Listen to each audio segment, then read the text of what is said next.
Doug, when did you learn that you had a second series? Towards the end of Series 1, while we're still making Series 1, our agent knew the head of BBC Two. He was leaving, and I think he said, can you commission a new series before you leave?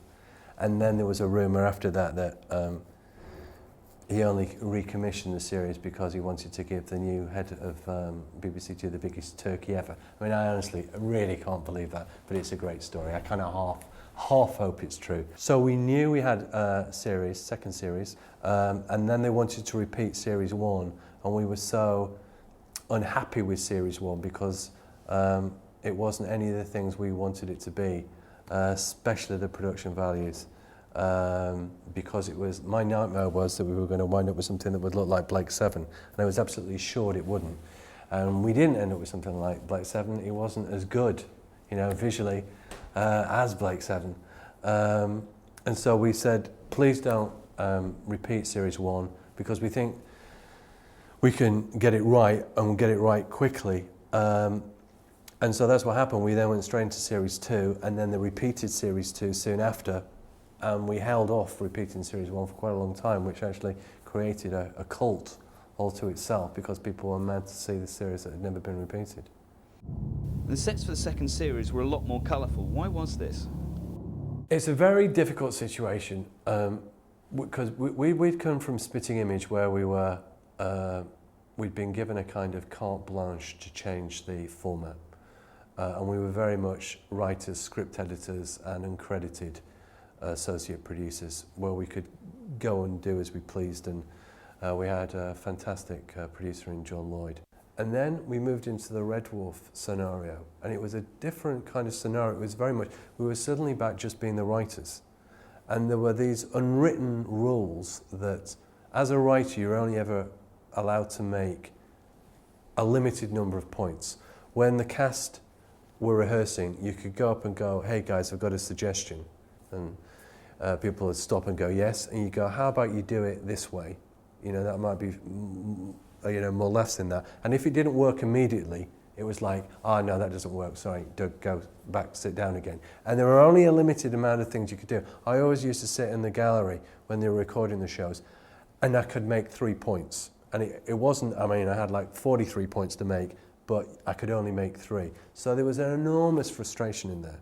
You know, because we were going from Spitting Image, where we're allowed to do and please as well. And I don't really know why we had that situation really. So having had all these promises that the set wasn't going to be grey, and it wasn't going to be Blake 7, and it was going to have dimension and depth and, you know, be great, we arrive and it's just grey wood. And I would go around and go, point 1, it's too grey. Is there any chance that we could make it not grey and give it? And they go, yes. And then they would put something in of a colour. So in a lot of the shows you see multicoloured red, green, blue, yellow tapes. And that was, okay, we've solved Doug's grey problem because we have those tapes in the science room. Then I'd have to go, right, shit, I've got to blow point 2. Is there any chance that we can have something else besides those coloured tapes? Can we have another, maybe, you know, because it needs to have, you know what I mean? It's got to look real. At the moment, there's no set dressing. It's just kind of grey apart from the coloured tapes. They go, fine. And then, you know, what happened is they then put another second coloured thing in. And it was a really strange situation. I was, at one point, I was with the production designer, and I said, we really need some shelves in this sleeping quarter. You know, really, it's supposed to go through the producer, it's supposed to go through the director, you know. And by then, I was just sort of talking to myself. And I remember this so clearly. And so, 20 minutes later, this guy is building these shelves. And Ed, the director, comes on and goes, oh, shelves being built. And I think, oh my God, this is me. If he doesn't like this, I'm in shit. And Ed goes, that's a really good idea. I'm glad we got the shelves. And of course, those shelves were grey, and they had grey things on them, you know, and more grey. But I thought, right, okay, we need to take more of a, you know, a role in this, because it was, you know, Ed had a huge, you know, job, so much responsibility, and it was very difficult for just one guy. And that was really the point where I started, you know, to get more involved in the trying to make it really into what I'd seen and what Robin had seen in our heads. How were you able to experiment with larger plots and get off the ship? Nearly all and the special effects budget was blown in the first series on building Red Dwarf and shooting the, I think it was 10, 12 flybys, and the scutters. I don't know what the scutters cost, but they were quite surprising. I had them costed for, I think, Series 7, and they were £35,000 each, and I couldn't believe it. I was going, you can buy a Porsche for the price of a scudder, and not like the scutters worked or anything. They were like shoeboxes, and famously attacked Chris Barry's leg because they were attacked because they had taxi interference. They never did any of the things you wanted them to do. Hugely cute, and I'm sure the special effects guys did a great job with the money they had. But that was special effect budget blown on Series 1. Series 2, we didn't need any more Red Dwarf shots, so we were then able to spend some of that money on other shots like Blue Midgets. And we were also told by the BBC, and it was something we very much wanted to do ourselves anyway, to get off the ship and to do location stuff.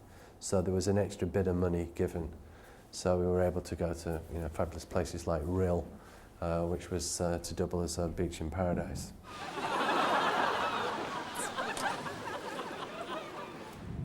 How did you try to develop the characters in the second series? We didn't want Rimmer just to be dislikable. And just this kind of one-dimensional, ambitious, kind of mad pain in the ass. And so we wanted to soften him. And we started to do that towards the end of Series 1. Yes, go on, turn me off, get rid of me. I've already done it. I wiped the other one. What? You wiped... When? Just before you came in. And you let me stand here and bare my soul?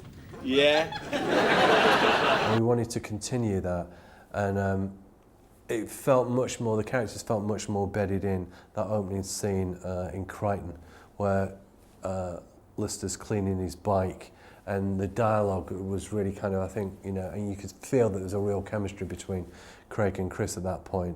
Le manjo estes bonega, ple curain gratulain al la curistu. I would like to purchase that orange inflatable beach ball and that small bucket and spade. The meal was splendid. My heartiest congratulations to the chef. What? Pause. Rimmer, you've been doing Esperanto for 8 years. How come you're so utterly useless? Oh, speaks. And how many books have you read in your entire life? The same number as Champion the Wonder Horse, 0. I've read books. Lister, we're not talking about books where the main character is a dog called Ben. I went to art college. You? Yeah. How did you get into art college? The normal way you get into art college. The same old usual boring normal way you get in. Failed me exams and applied. They snapped me up. What were your feelings about avoiding continuity errors? I was always assured by Rob that continuity wasn't important. And, I'm just a sheep. I didn't listen to him about anything else. It was just a continuity thing. Actually, to be truthful about the continuity, we both felt that because the series was never quite as we imagined it would be, that if mistakes had been made, either through our writing or through the production or whatever, because we wanted it to be better, we would just forget where it had gone wrong and start again, without doing huge things. But when you see the jump from Series 2 to Series 3, stuff like that, we just thought we'll bite the bullet and try and make it better. And after all, this is a comedy series. If it was making people laugh, it's doing its job. Shouldn't this plug into something? Oh yeah, that joins up with the white cable. A white cable? Yep.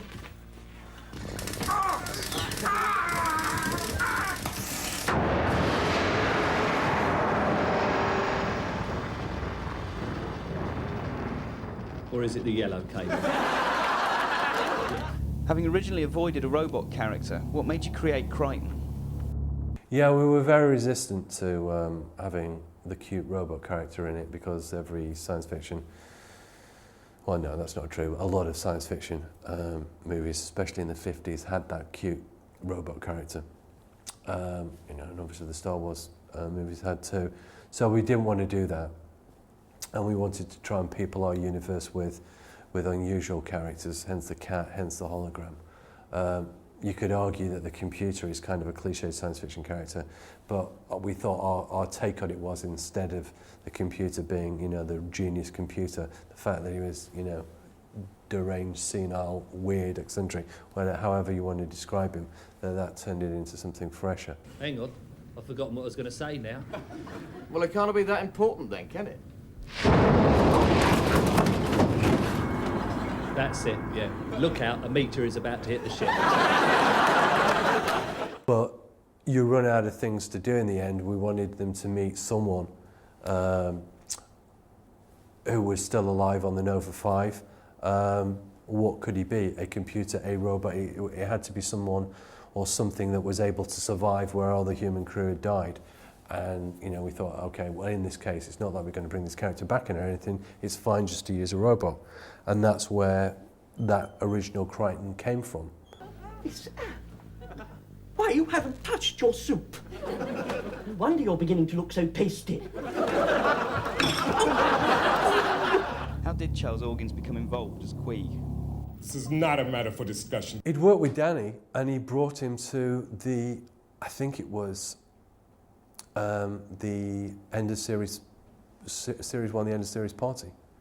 He just brought him as a guest, and at the time he was the Babysham guy, and we just thought, wow, you know, he was, you know, a really interesting kind of character, and we thought, well, we can write this guy into one of the shows in the second series, and that's basically what happened. What are your impressions of the female opposites in Parallel Universe? That was an interesting one. Ed knew Suzanne Batiste and recommended her for the part, and we didn't really know her. And then she came, she didn't audition, she just, you know, she got the part immediately because Ed had recommended her. And she was a real stage actress. And a lot of the people we'd been casting up to that point were kind of stand-up comics, poets, you know, anything but stage actors. And so what she did, she didn't actually give us a performance at all during the week. She would just mumble her lines.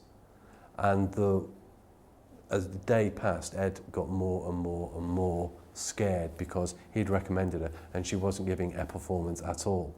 And it was actually only on the night that we got the performance. I mean, it was quite extraordinary. Brown pants time. Dom Perignon 44, sir. In a pint mug, as. What persuaded you to give an on-screen role to Tony Hawks? Tony was basically the stand-up guy who used to do the warm-ups for the studio audience. And I remember it was about show 5 of the first series. And it was, I always used to, I didn't tell anyone, but I used to work out who'd done better, us or Tony, with the audience. And at the end of the first series, I think it was about 3-3. And thinking, you know, and Tony was very funny, you know, so it was, you know, but the idea is that you're supposed to be much better than the warm-up because he's not even doing his best stuff. He's sort of like, you know, this is just a gig and I'm, you know, I only want to be here because I just need a bit of money at the moment. And then series 2, I'm happy to say we were in control and then, you know, we won. Although Tony isn't aware that we won because he didn't know there was a competition in the first place. And he was, you know, he's a great funny guy, and he did become, you know, the 4th or 5th dwarfer, as it were, and so we would use him in bits and pieces because, you know, he was funny. You think I'm insane? Should we take a quick vote? Silence, scum! Shut up! How confident were you of getting a 3rd series? There was no buzz. You would meet friends and they would, you know, not really talk about it. And so there was no sense of, oh, this is a hit or cult hit or anything. And the reviews had all been pretty, you know, not very special, pretty critical. And in fact, there was a key moment. There was a review in, funnily enough, the Manchester Evening News, and the guy who wrote it was a guy called Ed Glinnett. And he was saying, I can't understand why none of the Southern press have praised this series because there's some really good stuff on. And Norman Lovett has now joined the pantheon of all-time comic greats. And he really seemed to, you know, to love it and understand it. And that was the first, like, wow, someone's got it. This is fantastic. Well, you later find out he was some mad eccentric, you know. He's probably in a loony bin by now. Hope they got some spare odds and sods on board. We're a bit short on a few supplies. Like what? Cow's milk. Ran out of that yonks ago. Fresh and dehydrated. What kind of milk are we using now? Emergency backup supply. We're on the dog's milk. Dog's milk? Nothing wrong with dog's milk. Full of goodness, full of vitamins, full of marrowbone jelly. Lasts longer than any other type of milk, dog's milk. Why? No bugger would drink it. And then the real moment for me was being given a telephone number, and I had to phone this number, and it was an American number, and it was some American guy who worked for some American PBS station, and he said, Red Dwarf is the biggest thing that we've had since Monty Python, and it's absolutely huge out here. And it was like, oh wow, is it? That's fantastic. And put the phone down, and then we started to do series 3. And so, some of the press came to talk to me, and I said, oh, we just got this call. And apparently Red Dwarf's bigger than, you know, this guy told me Red Dwarf's bigger than Monty Python in America. And then that was all over the press. And it was like, Red Dwarf, huge cult hit all over the world. And it was like, it was just this one bloke. It just, oh, well, all right, never mind, what the hell. And as it you know, turned out, it wasn't just one bloke, but that was, you know, and I wasn't trying to mislead anyone. It was just, you know, that was their story, and that's how it was painted. And then, series 3, it became, the story was how big a hit Red Dwarf was. It was a huge cult hit in America, and therefore it must be a cult hit here because it was huge, huge in America. Thank you. Thank you.